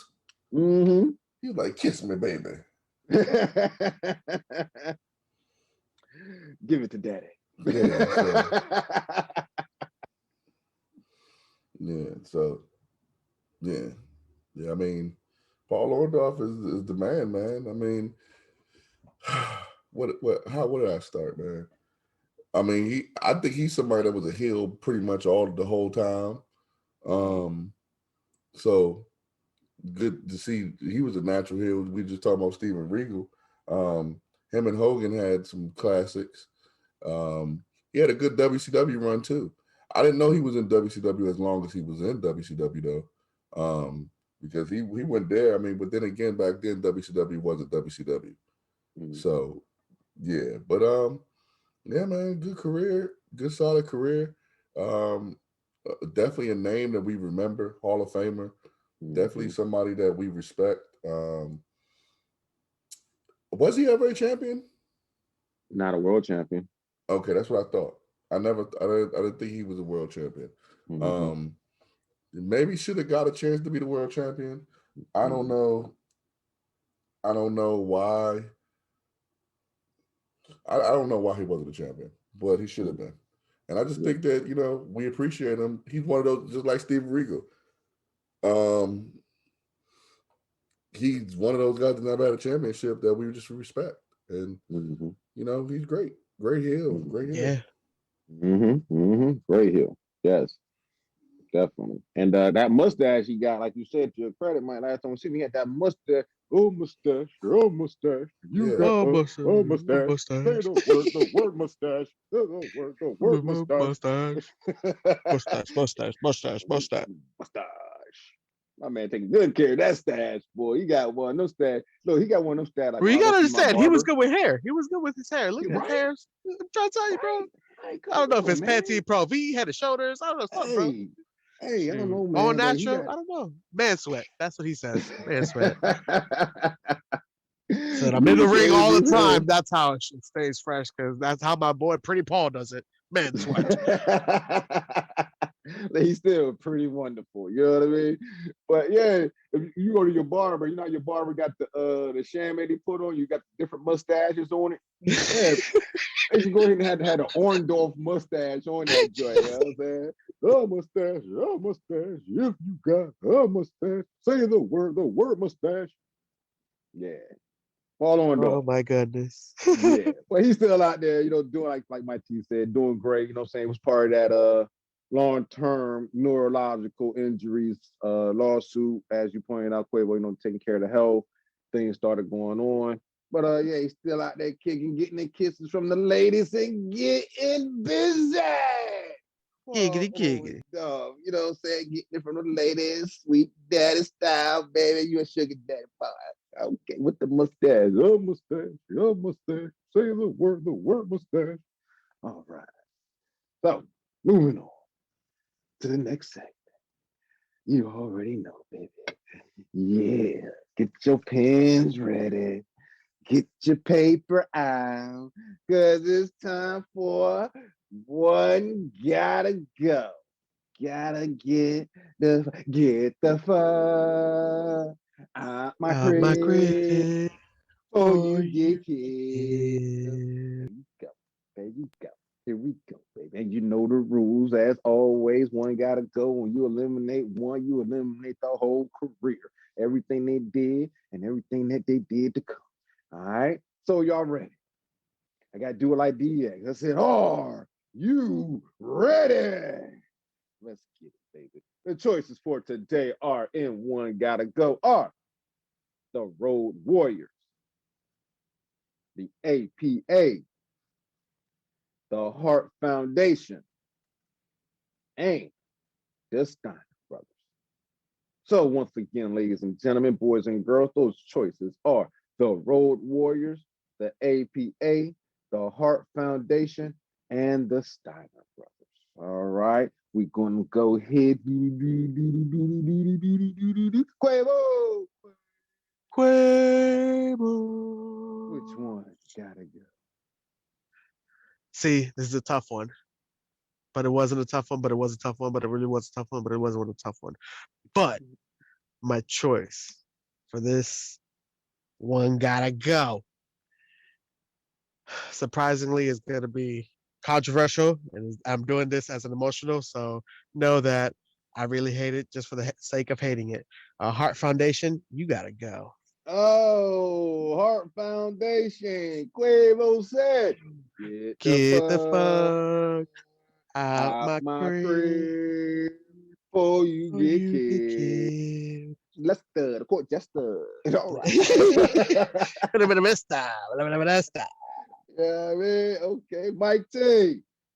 Who you got, baby? Which one gotta go? We got the Road Warriors, the APA, the Hart Foundation, and the Steiners. Which one gotta go? APA.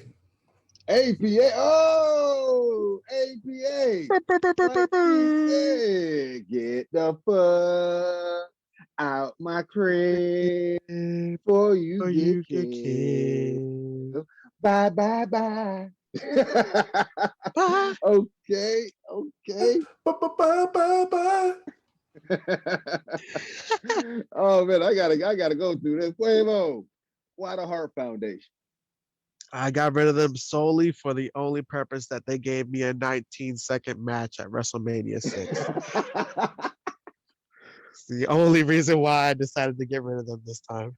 Because of that 19-second match, you could have did without that. Man. So you're going to get rid of everything. You're going to get rid of Montreal Screwjob. Yep. You're going to get rid of all that shit over 19 seconds. Sorry, guys. Dogecoin went up this week, so I figured might as well. Let me have some fun with it. Getting rid of them. Get rid of that 19. I can look. If I can't get rid of those 19 seconds that I can't get back, no, I don't want it. Get them out. Get them out my crib. The entrance was way longer than the match, and the entrance was like 2 minutes. The match was like 19 seconds. The fact that the people cheered for that alone, okay? Why? Well, I understand it, Canada. I get it, but damn, come on, man. 19 seconds, my ass. Oh shit. Oh fuck. Hey, Hart Foundation. Quavo said, get that 19 seconds. Get the fuck out my crib before you get killed. Let's start. Just All right, Mike T, this was shocking. Inquiring minds want to know why the APA? Why, Mike T? Why? I have no clue why it would be shocking if you're a smart wrestling fan. That makes the most sense. Oh, First all of you all, non-wrestling fans out there, body slam. if you listen to Quavo, then you're probably stupid and you probably eat steak raw. And you don't know what you're talking about, because if you get rid of the Hart Foundation, you get no Owen, you get no British Bulldog, you get no Bret Hart championship reign, you get none of that. You get no Hart Foundation. Hey, do I still get? Do I Hold on, let me not get the finish. 19 seconds? See what I mean? Like, cut me off? Okay, cool. That's fine. You get 19 seconds, but who won the match? Hey, 19 seconds of a waste of my time. No, They're gonna okay, win, if they're going to win the match, let them win the match. Give me more than 19 seconds, bro. You could have even made it a minute. Okay, remember you said that, because there's other people that's won matches quick just like that. That means you could never like Brock Lesnar. You could They're never not on like. this. They're not on this. Hold one on, gotta hold go, on. though. Since you're wasting my time, since you're wasting my time.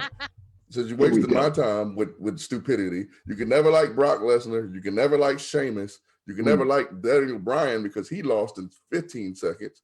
You can never like anyone that's been thrown out the Royal Rumble. Well, I don't early. like Daniel Bryan, so. Okay, well, regardless, you can never like a lot of Santino, people. Santino Marella. Santino Marella. You can't like a lot of people. So regardless, if your 19 seconds is your reason, then that's your reasoning, and that's not a intelligent reason to go with. But hey, sure, cool. All right. With the APA, other than Bradshaw, his career I can do without the second half of his career. Not saying he wasn't a great champion. Not saying he didn't have a great singles run. I can do without that. Hold on. So, okay, dog, what the? Come on, man. What? Like, dog. Oh, am I cutting you off? Am I cutting you off? All right. Okay. Okay. All right. Cool. No problem. What you were saying? Quavo, he's coming with it. You get the table, Quavo. Go ahead, Mike. You were saying, Quavo, go ahead. Put him through the table. Go ahead. Okay, so you're getting rid of the APA, right? I mean, I wasn't done. He asked me my reasoning, but you keep coming in. And I mean, I'm not gonna get mad. You're the one that looks stupid. But hey, I'm gonna keep going down other things. After the APA broke up, what was Ron Simmons? Nothing, right?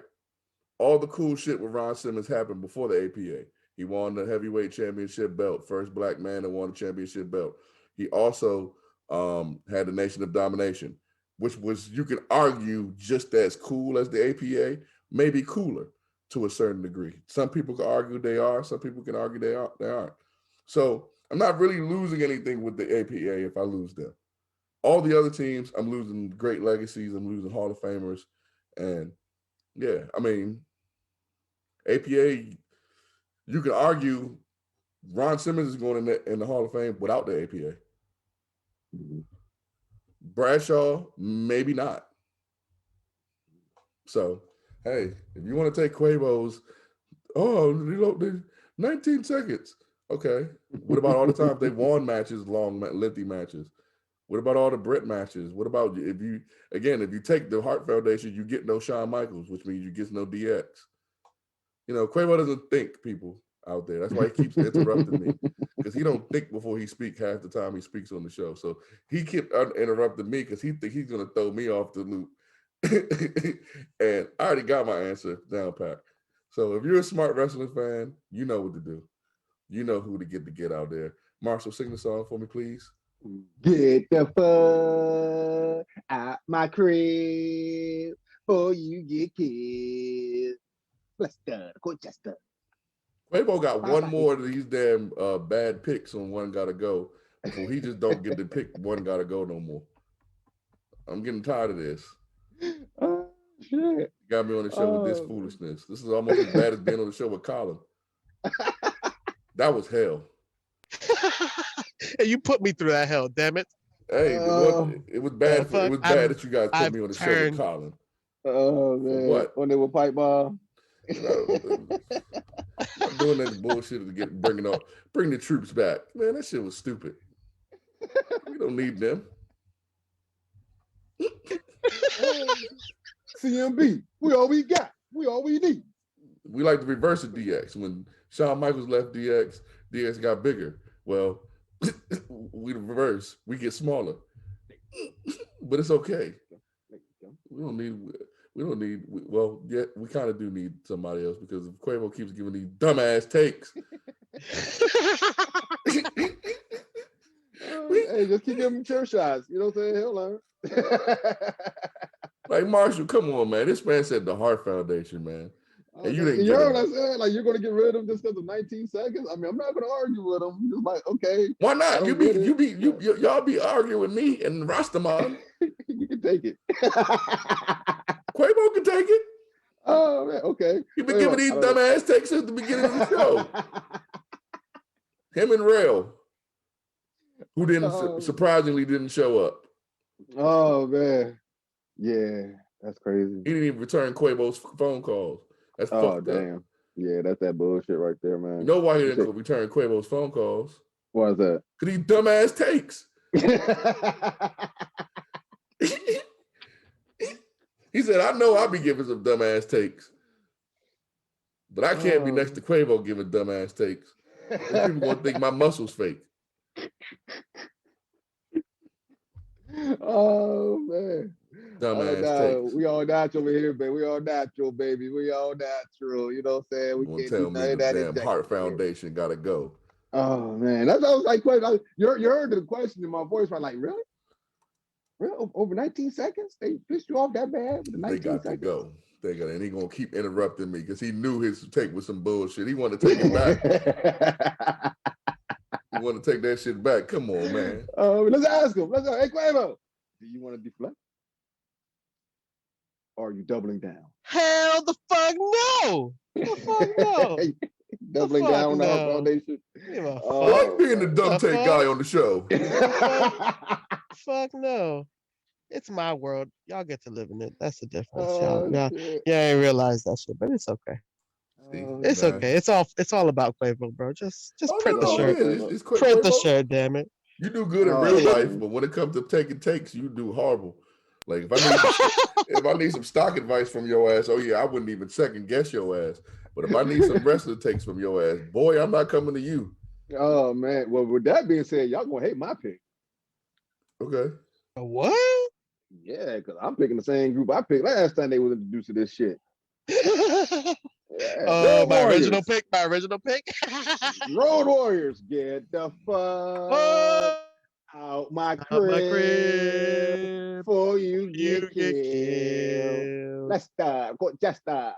That's right. I'm picking the Road Warriors. I can do without the Road Warriors. Yes, they are a legendary tag team. Yes, we got the Water Rush. But I could have did without LOD 2000. I could have did without Crush joining LOD. I could have did without all that shit. APA, I love the clothesline from hell. You know what I mean? JBL going on to be the wrestling god. Yo, that shit was coming out with the stretch limo with the horns on it. I can't give that up. I thought that was great. Heart Foundation, Mike, you already know. You know what I mean? Can't get rid of them. And the Steiner brothers, I'm not getting rid of Rick or Scott Steiner. I don't care. Fight me. All right. Rick Steiner, Scott Steiner, Big Papa Pump. Hey, the big bad booty daddy. Fucking hilarious. Classic to me. I cannot lose that. So, once again, Road Warriors, get the fuck out my crib before you get killed. This show should be called Two Lunatics and a Regular Guy. Hey, at least I had some logical reasons of why I made my pick. I understand. Nothing you said was logical except the part about the LOD 2000. That's it. See, you could have did without that too. Yeah, but not without the whole LOD. Man, fuck that. See, here's the thing. Here's the thing with them. Mm-hmm. Because it's the tag team question, that's why it's kind of unfair. And I'm not judging your pick. I'm not judging your pick because, I mean, it's not a bad pick to a certain degree. Mm-hmm. But if we're basing it off tag teams only, then that's kind of unfair because everybody else you mentioned with solo stuff. If you're just basing it off their tag team, their run as a tag team, they're the only ones that was just a tag team. So that's kind of not fair if you're going to pick them. I'm not judging your pick, but if we're just going off of tag teams, period. Mm-hmm. That their tag team run, you're going to mean to tell me their 20-year tag team run is not better than the APA's? No, it is. It is. That's But what I'm saying. I'm just following. So But I'm following the rules, and the rules state that we get rid of everything, right? Everything that they did, even after they broke up as a tag team, just like how we did, like you said, with the Hart Foundation. We lose the Hart Foundation, we get no Owen, we get no Shawn, Bret Hart beef. We get none of that. You know what I mean? So yeah, but still, regardless of the fact, the Hart Foundation as a tag team still had a career. right. The APA Right. didn't have a career. They had a moment. You mean to tell me their moment is more than the Legion of Doom? I enjoyed it. You enjoyed the APA way more than you enjoyed the whole I'm Legion not of saying I Doom enjoyed it 20-year way run. more. I'm not saying I enjoyed it more. But let me just say, and this is just my opinion, my thoughts of what I like. I liked Clothesline from Hell, certain matches the APA had, their brute force, more than I like LOD. Not saying that LOD was not entertaining. Not saying I didn't like LOD's coming out there. Look, the spike shoulder pads, the Doomsday device, all that was great. I love LOD. Don't get me wrong.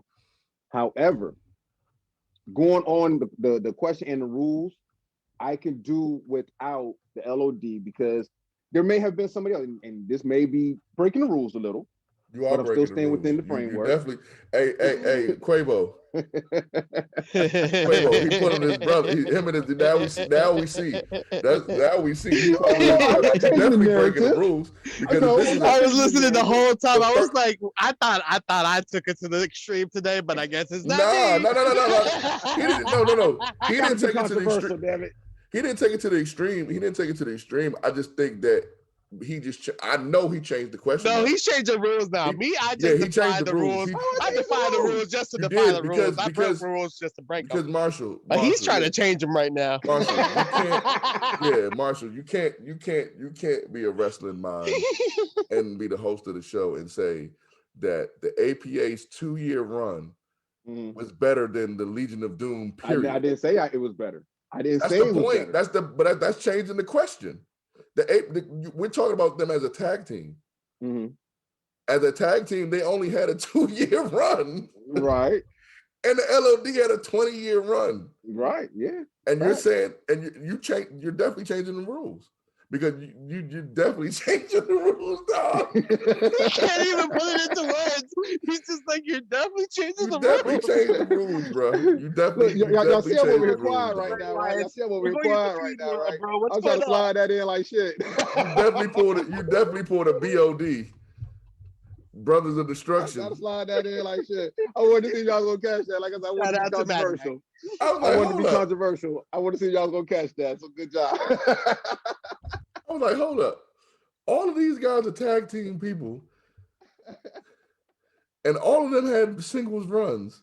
But the question was, And I blame Tone for all of this segment right here. This whole segment, Tone on this whole segment, bro. the question was, which tag team would you remove though? Yeah. Not career. So, yeah, man. I blame Jay Will too for putting the pick that we already got rid of. You're the host. You're the host. I'm gonna say this. I'm gonna let you live. I'm gonna let you live.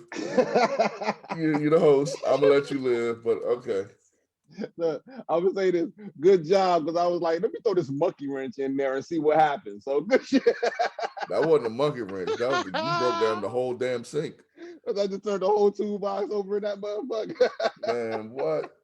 That pipe straight up burst. That pipe straight up burst. It was like, bro, hold on. He was like, hold up. Turn the water off. I'm over here like, I'm over here. That's why I said, let me see how they react to this. Because they're going to hate this shit. Let me see what happens. Let's just see what happens. I think APA might have held the belts maybe like 3 or 4, maybe no more than 6 times. The damn, I mean, no doubt. Road Warriors then held the belts in 6 different countries. Right, that's what I'm saying. There's no doubt that the Road Warriors had a hell of a better tag team career than the APA. Shit, the Hards or the Steiners. You know what I mean? Like, they're legendary. You know what I mean? So that's or the Hart Foundation either. Or the Hart Foundation either. The APA wasn't better than the Hart Foundation. Right. That's credit. They weren't better than the Steiners neither. Or the Steiners. Exactly. Yeah, so that's why I said, I mean, we know Quavo's take was stupid. Mm-hmm. Mine was just crazy. And like I said, y'all did, I as don't know Quavo would if it say, was crazy y'all at this did point. what I wanted y'all I to think do. with Quavo exposing you too, that makes your take like the kind of almost the worst take ever. Quavo, what you think?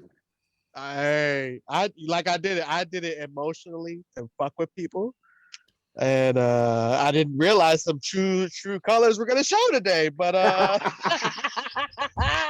looks like we saw some. Yeah, usually you sound like the most intelligent person on the show, Marshall. Usually you sound like the most intelligent person on the show. Like, and you just sound like you got it together and you know your wrestling history. Mm-hmm. Today you sound like Dave Metzer. An old dude just trying to fit in. Oh man, backstage. And if you're listening to this show, please make sure you go back and listen to our live New School show, because if you thought that was a diss towards Dave Metzer, wait till you hear what Rastaman has to say about Dave Metzer on the Sunday show, because he's gonna go off. Yeah, you know we love Dave Metzer here on In the Four Corners of Wrestling podcast. Listen, Dave Metzer, you're a stupid man. Oh my god! I'm sorry, bro. Cody, fucking promoter of the year. Oh, that was fucking great. Nah, you ain't seen it. Oh, see, yeah. I can't wait for news tomorrow. Well, whatever day we do the New School show. You guys are the worst. Whatever day, like crazy die. Whatever day that y'all do that. You hear him over there, Quavo? What I did work. This? What I did work. It fucking worked. Listen, we record this old school show on another day. Definitely not Saturdays, but we definitely record it on another day, and it comes out on Wednesdays, right? But we definitely don't record it on Sundays either, because we have a live show on Sunday. That's right.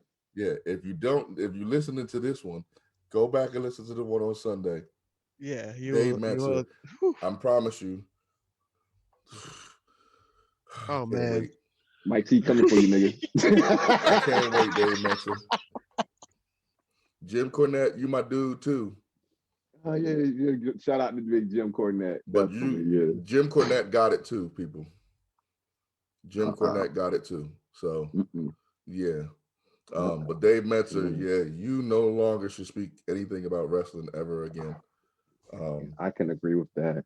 You probably would have gave this whole damn pay-per-view a 20. A 2. Nah. He said a 2. No. He would have hated this pay-per-view. No, he said no. Yeah, he would have hated this pay-per-view. He would have hated this pay-per-view, bro. No, man. He hates wrestling. That's the problem. He loves sports entertainment, but he hates wrestling. So he would have gave this a -2 then. Yeah, he would have gave, man, what? Dave Metzer, you know what? You and Marshall right now are the same person. Marshall's the black Dave Metzer right now. All about Road Warriors breakdown. Well, hey, folks, I done got under Mike T's skin. Hey, Mr. Conference. I said I went through a monkey wrench. Shit, I threw the whole damn toolbox. I think I might have backed the fucking backhoe. You were supposed to fix the toilet and you broke the whole toilet. With the shit you put in the toilet. Yeah, baby. Yeah. Controversy. LLD. I like the clothesline from hell. What? If you don't get APA, get the it should have been APA across the board. We know Quavo goofy ass gonna say something stupid. Controversial. We're fun. Yeah. Quavo the goddamn want to be the damn Elmo. I literally did eeny miny mo. Like I really went, bro. Eeny meeny miny mo. Quavo I guess like we'll Elmo. go back to saying go today, Quavo. Which answer is going to piss Mike T off the most? Lord have mercy. We did good we did good for WrestleMania weekend, right? We did over 10 hours of streaming. And then we come with this bullshit. Yeah, man. Oh man. Hey folks, Hey, hey, now this is how we we gotta get show it. our love to Mike T. You know what I'm saying? This is how we gotta show our love. We ain't got Roster Man here today. And Lord, please, Mike T, make sure the door locked. Hollywood. So we gotta get Mike T, you know what I'm saying, when he's by himself. You know what I'm saying? We gotta have the Oh, you know, 2-on-1, Rastaman man. don't like that old shit. Huh? He don't like the old shit. You don't like the old shit? Nah, you know he all about the tribal chief, man. So he on the same page with Dave Messler then. No. Dave Metzer does not like the tribal chief, and we're going to talk about that tomorrow, whatever day. It's definitely or Sunday. Make sure y'all tune in on Sunday. Yeah, well, whatever day you tune into, because today's definitely not Saturday. It's Wednesday.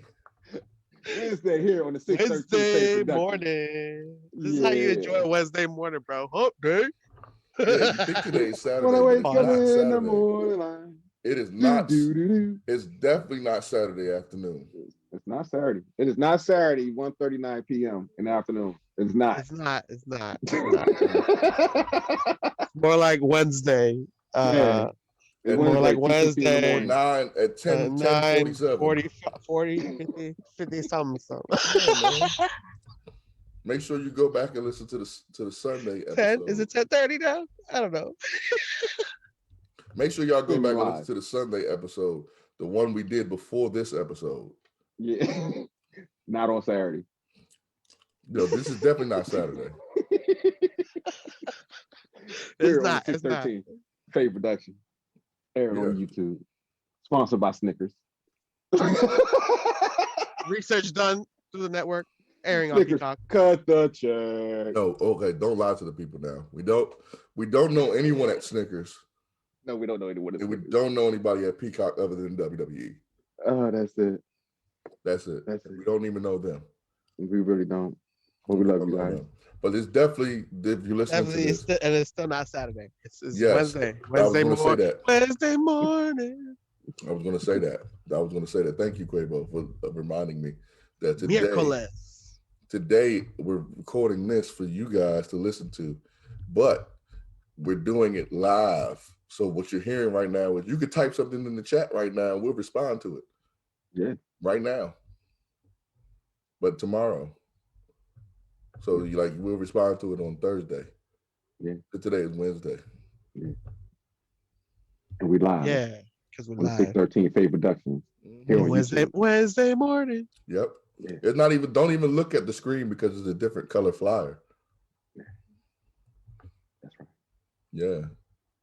Because it's Wednesday. End the show, Marshall, man. End the show, man. Listen to comments, ladies and gentlemen. We love you guys out there. Oh, man. Mike T. Yes. You have fun today, man? Yeah, man. I have fun every time. I mean, the ending part was shaky, but, I had to do something, man. Y'all was agreeing too much, man. Y'all was like, oh, man. No, I'm contemplating right now if I should edit that part out. Be the first edit out I've done. You wouldn't do that on a Wednesday? No, because it's live. Damn, you're right. I can't even do it. So all the people already heard you say this. Right. Tear his ass up in the comments. Oh, man. Get him. Tell him why you mad, son. I'm not mad. But I'm in a great mood, man. It's a great show, man. Glad to be back with you guys after spending 10 plus hours with you guys. Yeah. So, yeah. And I'm just glad you ain't, you know what I'm saying, go like my man, you know what I'm saying. Hey, make sure y'all tune in to Tone and Cash, Gaming Pad Podcast. You know, they be talking about games and they be doing therapy sessions. The guys that's been about that. Oh, yeah. Yeah. But hey, they're good. They actually took a week off because of that shit. Oh, I believe it. What? I believe it. Nice. Yeah. Smart thinking. Yeah. Yeah. That get your mental back right after that. Technically, yeah. Well, technically, no, they didn't, but whatever. Make sure you catch them on Thursdays. All right, Quavo. Did you have fun, brother? Oh yeah. Enjoyed myself. It's always good hanging out here in the Four Corners, you know. Even when we don't have all four corners filled, I feel like Hey man, hey man, hey. Like I said, once again, shout out to sometimes Cole. one is Okay? just optional. I mean, we usually just leave See, that there there go for when Quavo Ross with his fan stupid shows up. takes. Why would you know? point that out to the fans? That's Quavo, man. Then they're gonna start calling us stupid. And you know what? I was just about to say that Quavo, next week, you know what I'm saying? I'm gonna leave Mike T alone. We coming for you. And you know, just because of that comment, yeah, we coming for you, man. Tables, ladders, and chair match. Hey, triple threats are triple 5-on-1. threats. Bring it. 5-on-1. We all going against Hey, Quavo next you know what week. they're gonna say? Quavo's a natural, like the natural. All right, come on, man. Get this shit over with. No, whatever. Quavo, tell the people where they can find you at, man. Find Quavo. You can find me at Jose Quavo 8 on all platforms, and we'll follow back. All right. Mike T. Yeah, man. You can find me, Mike T304 on Twitter, mturner304 on Instagram, Michael Turner on Facebook. I'm also a part of the Facts Crew on Fridays, and the Cracked Out Go-Go Happy Hour will be coming back in May. And on Saturdays, the Cranked Out Sessions, which is like an interview show. So yeah, definitely we can't be recording on a Saturday because we already got Saturdays booked. Boom. There you go. Boom. Down. Oh. And like Mike said, make sure you check out them ladies of the Facts Crew every Friday morning. Them ladies talking about politics, relationships, life, and entertainment, baby, and giggity goose to the whole Facts Crew, except for Mike T. Yeah, I don't get no good goose to no men, man. So fuck that. And I am your host, Soul Man, Marshall Simmons. You can catch me on Facebook, Instagram, Marshall Simmons. Yes, sir. 613 Faye Productions on YouTube, baby, in the four corners of wrestling. You know what it is. And as we like to say here on In the Four Corners of Wrestling, leave this shit to the professionals. Don't try this at home. And we out.